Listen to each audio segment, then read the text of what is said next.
అప్పుల బాధలు వెంటాడుతున్నాయా? అయితే 6 జేవిఆర్ వారి జాతిరత్నాలు ధరించండి. హలో అండి, అందరికీ నమస్కారం.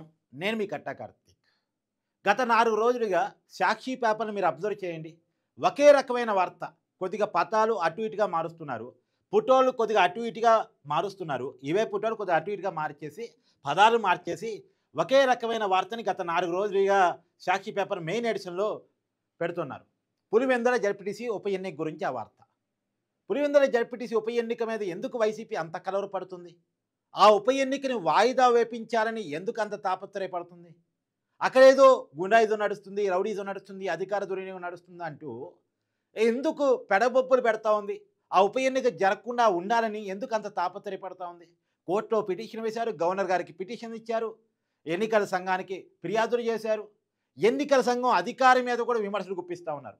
ఎన్నికల సంఘం కమిషనర్ నీలం సాహాని జగన్మోహన్ రెడ్డి గారికి చాలా ఇష్టమైన ఐఏఎస్ ఆవిడ. జగన్మోహన్ రెడ్డి గారు అధికారంలో ఉన్నప్పుడు ఆమెను సీఎస్గా చీఫ్ సెక్రటరీగా నియమించుకున్నారు. చీఫ్ సెక్రటరీగా రిటైర్ అయిన తర్వాత రాష్ట్ర ప్రభుత్వ సలహాదారిగా నియమించుకున్నారు. ఇప్పుడు ఎన్నికల కమిషనర్గా ఆమె బాధ్యతలు తీసుకునే ఆ పదవి వెనకాల కూడా జగన్మోహన్ రెడ్డి గారు ఉన్నారు.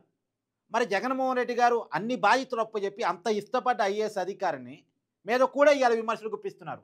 కారణం పులివెందులలో జడ్పీటీసీ ఉప ఎన్నిక గురించి. ఎందుకు అంతగా కలవరం అంటే అక్కడ 1995 నుంచి ఈ రోజు వరకు అక్కడ ఎన్నిక జరగలేదు. అంటే దాదాపు 30 సంవత్సరాలుగా అక్కడ ఎన్నికే జరగలేదు. ఎప్పుడూ ఏకగ్రీవమే. వాళ్ళ కుటుంబం ఎవరికి మద్దతిస్తే, జగన్మోహన్ రెడ్డి గారి కుటుంబం ఎవరికి మద్దతిస్తే వాళ్ళదే. సహజంగా పులివెందుల అంటే అది వాళ్ళ కుటుంబ ఇలాకా. వాళ్ళు ఎవరికి చెప్తే వాళ్ళే గెలుస్తారు, వాళ్ళకి పెట్టని కోట అని అందరూ అనుకుంటూ ఉంటారు. కానీ మొదటిసారిగా అక్కడ ఎన్నిక జరగటం మీద వైసీపీ భయపడతా ఉంది. అక్కడ తుమ్మల మహేశ్వర్ రెడ్డి గారు చనిపోవటం వల్ల ఉప ఎన్నిక వచ్చింది. తుమ్మల హేమంత్ రెడ్డి గారు వాళ్ళ అబ్బాయే పోటీ చేస్తున్నారు వైసీపీ పార్టీ తరఫున. సానుభూతి కూడా వైసీపీకి వస్తుంది. ఒకటి, పులివెందుల జగన్మోహన్ రెడ్డి గారి కోట, ఆయన సొంత నియోజకవర్గం, అక్కడ వాళ్ళ కుటుంబానికి బలం ఉంది. అక్కడ ఎప్పటి నుంచో 47 సంవత్సరాలుగా వాళ్ళ కుటుంబమే ఎమ్మెల్యేగా ప్రాతినిధ్యం వహిస్తున్నారు. అయితే రాజశేఖర రెడ్డి గారు లేదా వివేకానంద రెడ్డి గారు, ఇప్పుడు జగన్మోహన్ రెడ్డి గారు. జగన్మోహన్ రెడ్డి గారు పులివెందులకు 3వ ఎమ్మెల్యేగా ఉన్నారు. అయినా సరే ఇంకా ఏదో భయం. అక్కడ టీడీపీ వైపు నుంచి మారెడ్డి రతారెడ్డి గారు పోటీ చేస్తున్నారు. అంటే బీటెక్ రవి భార్య పోటీ చేస్తున్నారు. మొత్తంగా అక్కడ 11 మంది నామినేషన్లు దాఖలు చేశారు. అంటే పోటీలో ఉన్న అభ్యర్థులు 11 మంది. ఈ సంఖ్య కూడా వైసీపీని కలవర పెడతా ఉంది. ఈ 11 ఏంటి మమ్మల్ని వదలటం లేదని. ఎందుకంటే మొన్న ఎన్నికల్లో వైసీపీకి వచ్చిన ఎమ్మెల్యేల సంఖ్య 11 కదా. ఈ 11 నెంబర్ వింటేనే సారు వైసీపీ ఇరిటేషన్గా ఫీల్ అవుతుంది. మొన్న హైదరాబాద్లో ఫామ్ హౌస్లో 11 కోట్లు దొరికాయంటే ఆ వార్తను కూడా వైసీపీ జీర్ణించుకోవడానికి సిద్ధంగా లేదు. లిక్కర్ స్కామ్ డబ్బించిన డబ్బులు. అలా వైసీపీ ఆ 11 అంకె ఇంటేనే ఇరిటేషన్గా ఫీల్ అవుతుంది. సరే, అది ఆ 11 అనేది పక్కన పెట్టేస్తే పులివెందుల్లో ఉప ఎన్నిక జరగటం అనేటువంటి వైసీపీకి నచ్చడం లేదు. అక్కడ ఇంకా 1 ఇయర్ తర్వాత అసలు ఎలక్షన్స్ వస్తాయి కదా, అప్పుడే పెట్టవచ్చు కదా, ఇప్పుడు ఎందుకు పెడుతున్నారు అంటే ఇప్పుడు ఎందుకు పెట్టకూడదు? ఎన్నికల సంఘం బాధ్యత ఏంటి?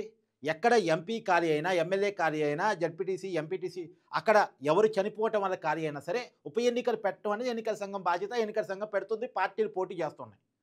అక్కడ టీడీపీ పోటీ చేయటం ఇప్పుడు వైసీపీకి నచ్చడం లేదు. అక్కడ ఎన్నిక జరగటం, ఒకవేళ వైసీపీ ఓడిపోతే జగన్మోహన్ రెడ్డి గారి ఇమేజ్ పోద్ది కదా.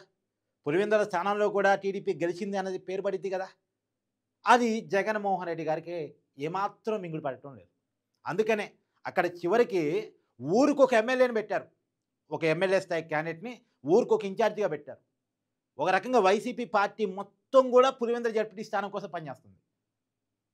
వైసీపీ పార్టీ మొత్తం కూడా పులివెందుల్లో జడ్పీటీ స్థానాన్ని గెలిపించుకోవడానికి పనిచేస్తుంది. రాష్ట్ర వ్యాప్త యంత్రాంగం అంతా కూడా పులివెందుల్లో మోహరించింది. కడప జిల్లాకు సంబంధించిన మొత్తం నాయకత్వం అంతా పులివెందులోనే కూర్చుంది. సాక్షి పేపర్ దాన్ని కూడా main edition, main paper, first పేపర్ను కూడా పులివెందుల కోసమే కేటాయించారు. అంటే అంత సీరియస్గా తీసుకుంటుంది ఇప్పుడు వైసీపీ. మరి గెలిచిద్దా లేదా చూడాలి. Thank you.